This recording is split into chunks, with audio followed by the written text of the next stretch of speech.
नंद लाला भज गिरिधर गोविंद गोपाला भज गिरिधर गोविंद गोपाला भजो मुरली मनोहर नंद लाला भजो मुरली मनोहर नंद लाला भज गिरिधर गोविंद गोपाला भज गिरिधर गोविंद गोपाला भजो मुरली मनोहर नंद लाला भजो मुरली मनोहर नंद लाला भजो गिरिधर गोविंद गोपाला भजो गिरिधर गोविंद गोपाला बोलिए वृंदावन बिहारी लाल की जय। जय जय श्री राधे जय जय श्री राधे। सभी भक्तों से निवेदन, बहुत एकाग्रचित होकर सत्संग के प्रत्येक शब्द को हृदयंगम करने का पूरा प्रयत्न कीजिए। आप लोगों से गोपी प्रेम के ऊपर चर्चा चल रही है, जिसके आप और हम सब अधिकारी हैं, लेकिन देखने में ऐसा आता है कि गोपी प्रेम उसी को मिलता है जिसे मैं का आत्मा का ज्ञान होता है। अन्यथा बहुत बार निवेदन किया गया और आप लोग समझते भी हैं, जानते भी हैं कि शरीर जो अपने को मानेगा वो भगवान को, गुरु को तो धोखा दे नहीं रहा, अपने आप में भ्रमित हो रहा है। आपको ऐसा भी लगता होगा कि सत्संग सुनने से पहले हमारी भी यही दशा थी ना। आज भी यही दशा है। आज भी हम अपने आप को होश में ना समझें, जागे हुए ना समझें। आत्म जागृति, अगर 24 घंटे आत्म जागृति है तो 24 घंटे भगवान का ध्यान रहेगा, करना नहीं पड़ेगा। लेकिन क्या करे ये जीव, अनंत जन्मों से माया के चंगुल में फंसा हुआ है, और ऐसा फंसा हुआ है कि रामचरितमानस की एक चौपाई से समझिएगा कि भरई निरंतर होई न पूरे, तिनके ही है तुम कह ग्रह रूरे। रामायण में कहा गया, जैसे संसारी मिथ्या विषयों के रस में हम तृप्त होते हैं। संसारी मिथ्या विषय, नतीजा ठन गोपाल। देखिएगा कितने लोग हैं संसार में शरीर के, इंद्रियों के विषयों का रस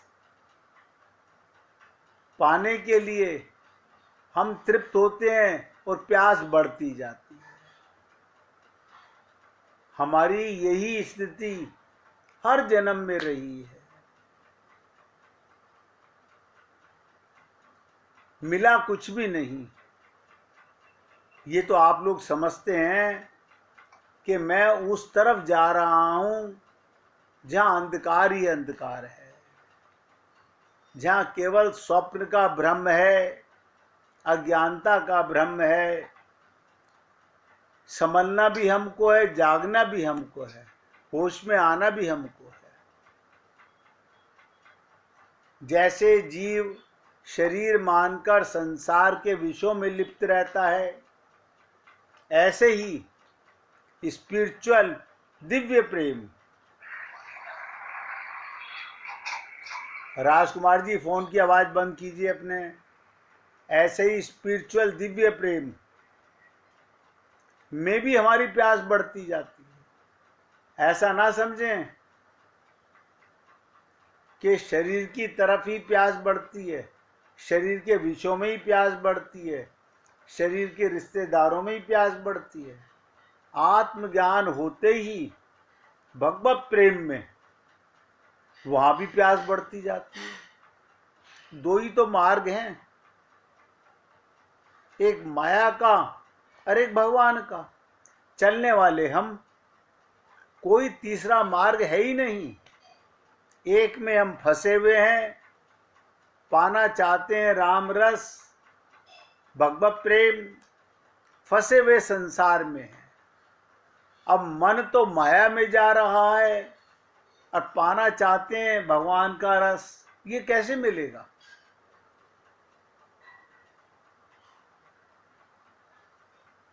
सोचो बार बार।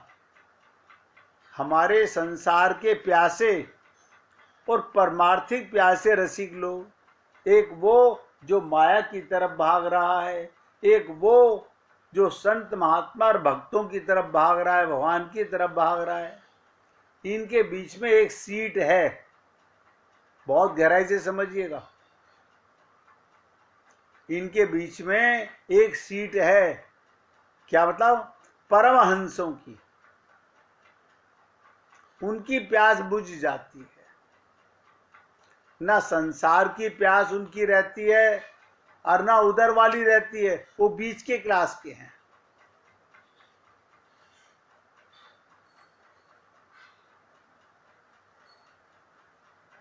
वो सातवीं भूमिका के लोग हैं। अज्ञान पहली भूमिका, भ्रांति दूसरी भूमिका, आवरण तीसरी भूमिका,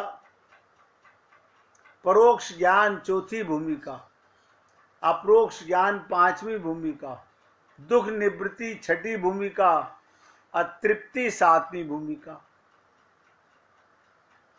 ये परमहंस लोग भी जब सातवीं भूमिका पर पहुंचते हैं, ज्ञानी लोग तो तृप्त हो जाते हैं। अब ना उनकी संसार की कभी कामना पैदा होती है, ना प्यास बढ़ती है, ना ब्रह्म के लिए प्यास बढ़ेगी। लेकिन मैं आपका ध्यान खींचना चाहता हूं, ध्यान। हमें वो स्थिति नहीं चाहिए। हमें चाहिए भक्तों की, प्रेम की, जहां हमारे मन में संसार की आसक्ति की बजाय भगवान के प्रेम की आसक्ति बढ़ती जाए। गोपियों की आसक्ति, वो भगवान को पहले से पाए हुए हैं।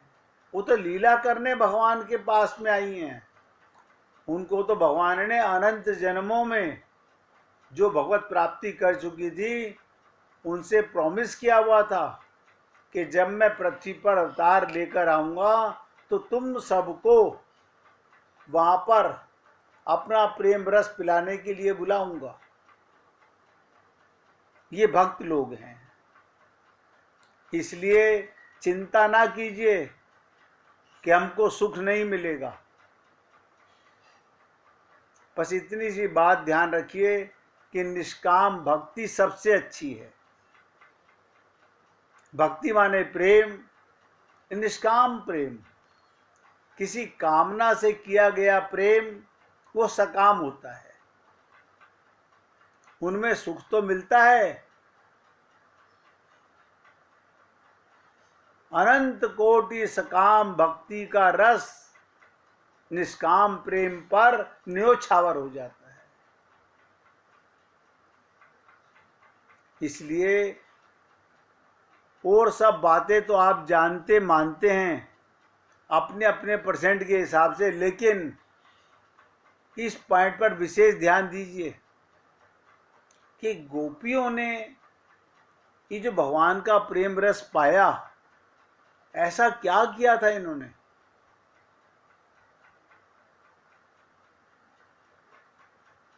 बार बार चिंतन के द्वारा। दो ही पर्सनैलिटी हैं, ये भी नहीं कि हाँ बहुत जगह इसका सारे संसार में अभ्यास करना है। केवल हरि और गुरु, इन्हीं की शरणागति हमको करनी है। अब भगवान की शरणागति का आपको पता नहीं चलेगा, लेकिन गुरु की शरणागति गुरु को भी पता है और आपको भी पता है। आप अपने आप से हृदय में खुद देख लीजिए कि आज संसार में मैं अपने गुरु की बात कितने परसेंट मानने को तैयार हूं और संसार के बाकी रिश्ते नातों की बात कितने परसेंट मानने को तैयार हूं। मुझे बताने की आवश्यकता नहीं है, आप बहुत समझदार हैं। क्या मैं अभी तक मन का गुलाम हूं, माया का गुलाम हूं, बुद्धि का गुलाम हूं? यही तो कारण है संसार में गुलामी का। कल्याण आपको करना है, कोई संसार आपका कल्याण नहीं करेगा। कोई परिवार आपको नहीं कहेगा क्या भगवान के बन जाओ। सब स्वार्थी हैं। जिन्हें सत्संग नसीब नहीं होता वो क्या जाने। वो तो कहते हैं आपका फर्ज ये, आपका फर्ज ये, आपको ये करना चाहिए, आपको ये करना चाहिए। अरे बाबा, शरीर से उनकी सेवा करो। मैं तो मन की बात कर रहा हूं।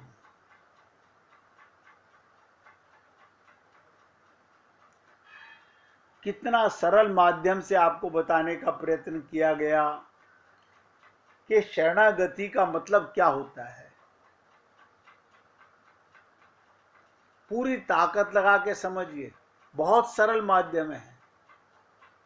जैसे बच्चे अपने माँ बाप की बुद्धि में अपनी बुद्धि मिला देते हैं। जो पिताजी ने कहा हमें उस पर बुद्धि नहीं लगानी, जो हमारी माताजी ने कहा हमें बुद्धि नहीं लगानी। स्त्रियां अपने पति की बुद्धि में बुद्धि मिला देती हैं। हमारे पति ने कहा है ना, इसका मतलब सही कहा होगा। अब आप सोचो, ये तो हम सबका अभ्यास है।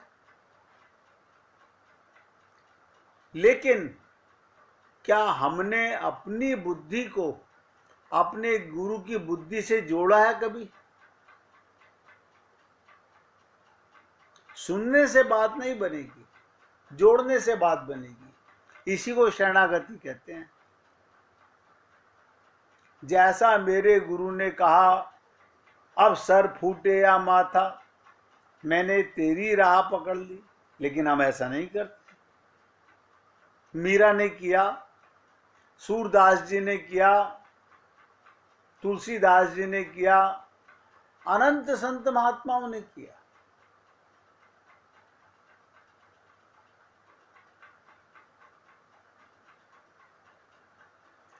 कोशिश करो। भगवान श्री कृष्ण ने गीता में भी यही कहा है, अभ्यासेन कौन्ते। जो अभ्यास करता है वो अवश्य कामयाब होता है। हम अभ्यास नहीं करते, हम जो करते हैं वो लीपा पोती है। और अभ्यास क्या करना है? स्वयं को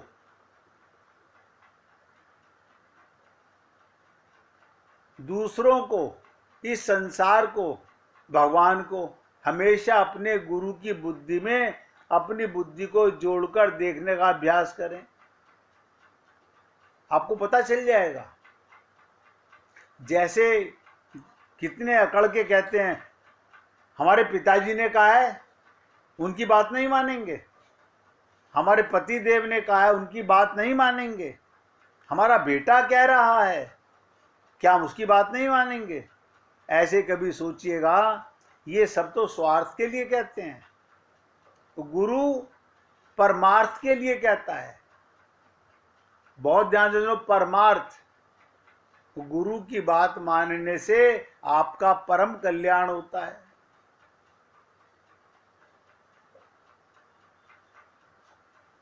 हर क्षण गुरु के नजरिए से खुद को, इस संसार को, अन्य जीवों को, अपने इष्ट को, किसी भी घटना को देखने से, किसी भी समस्या को देखने से कभी अशांति नहीं होगी। कोई दुख आए तुरंत हमारे गुरुदेव क्या कहते हैं? बस दुख खत्म। मैं फिर बता रहा हूं, संसार सेवा का अधिकारी है। पूरी सेवा करो।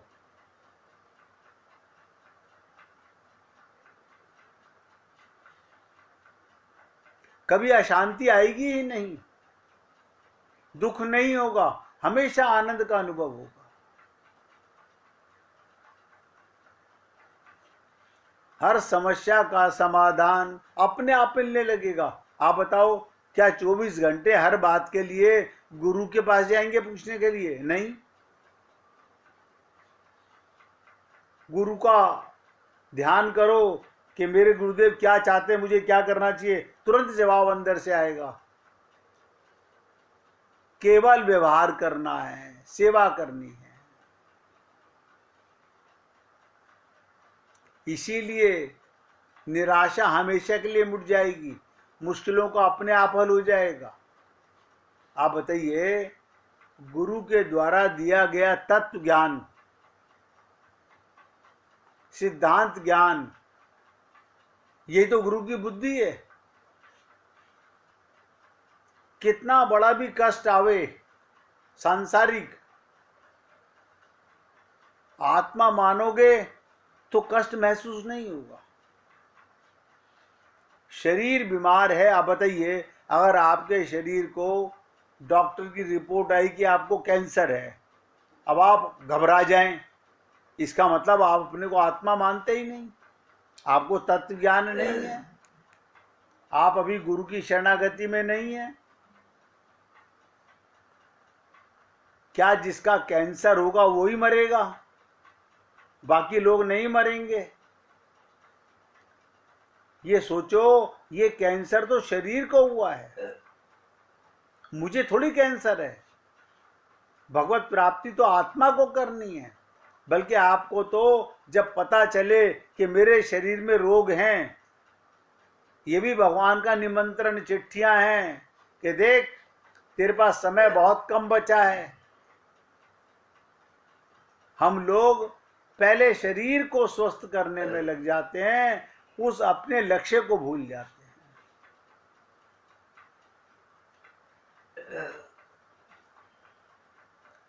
हर समस्या का समाधान स्वतः मिलेगा। गुरु द्वारा दिया गया तत्व ज्ञान ही गुरु की बुद्धि है। बस बताइए, 3 बातें कौन याद नहीं रख सकता कि मैं भगवान का हूं, शरीर संसार का है। बताओ, इसमें समझने में किसी को कष्ट आ रहा हो तो?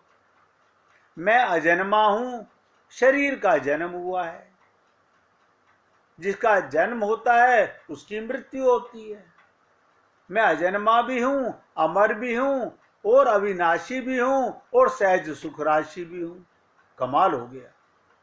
बताओ, इतना बड़ा ज्ञान अगर हो जाए और 24 घंटे रहे, कोई आपको दुखी कर ही नहीं सकता।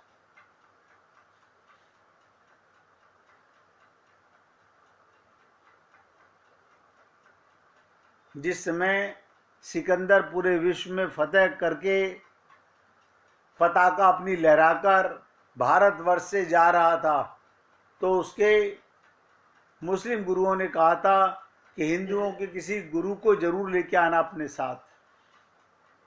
आप सोचिए, तो सिकंदर ढूंढता रहा हिमालय के अंदर। हिमालय में एक महात्मा को देखा, ध्यान में लिप्त थे। उन्हें कहने लगा आपको मेरे साथ चलना पड़ेगा। बोले क्या जबरदस्ती है मैं तुम्हारे साथ चलूं? बोले तुम जानते नहीं मैं कौन हूं, मैंने पूरे विश्व पर फतह कर ली है, सब पर विजय पा ली है। बोले आपने उन पर विजय पा ली होगी, मुझ पे विजय नहीं पा सकते। बोले मैं तुम्हारे को तलवार की नोक के दम पर ले जाऊंगा, तुम्हारे शरीर के टुकड़े टुकड़े कर दूंगा। उस महात्मा को अपने गुरु का तत्व ज्ञान इतना था। बोले आप शरीर को मार सकते हो, मुझे नहीं मार सकते। आप शरीर को ले जा सकते हो, मुझे नहीं ले जा सकते। सिकंदर को हारना पड़ा। लेकिन आप और हम लोग सत्संग में आकर, गुरु के पास जाकर थोड़ा बहुत तत्व ज्ञान रखते भी होंगे, लेकिन जैसे ही सत्संग खत्म हुआ तुरंत शरीर बन जाते हैं।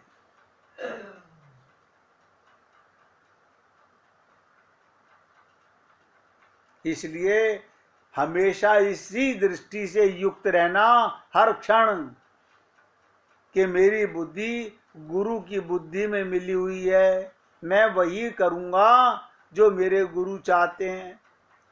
शरीर से कोई मुझसे सेवा कराएगा जरूर करूँगा, लेकिन मन अब संसार में नहीं दूंगा। अपने को हर पल आत्मा ही महसूस करूंगा। इससे संसार से आसक्ति समाप्त होगी तथा हरि और गुरु से प्रेम बढ़ेगा। यही आनंद और प्रेम की उत्पत्ति अपने आप बढ़ती है। आप बताइए, जिस चीज का बीज बोओगे उसी का तो पेड़ बढ़ेगा, उसी के तो फल लगेंगे।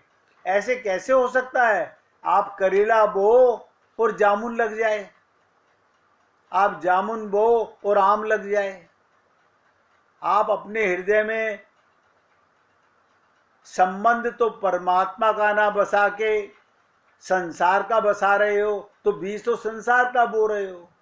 तो आपका मन में प्रेम संसार से ही होगा, भगवान से नहीं होगा।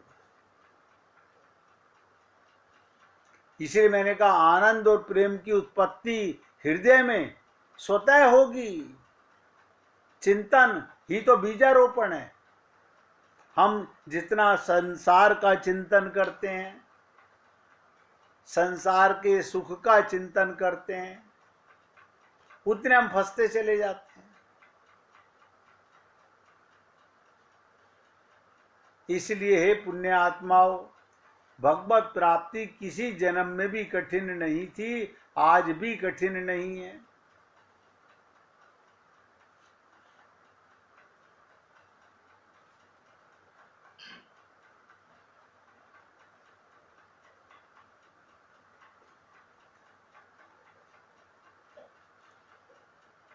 ये बातें 24 घंटे किसी को बताने की जरूरत नहीं कि मैं आत्मा हूं।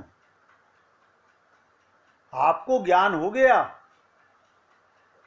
बस हो गया, समझ आ गई तो आ गई। अब जो अपने को शरीर मानता है उसे बताने की आवश्यकता नहीं।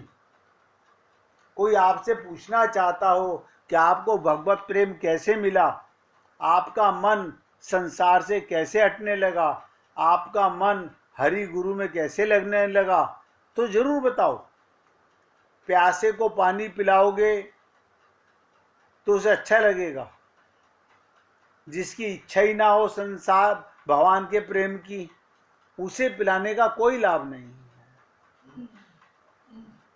इसलिए निवेदन करना मेरा कार्य है, मानना ना मानना आपका कार्य है।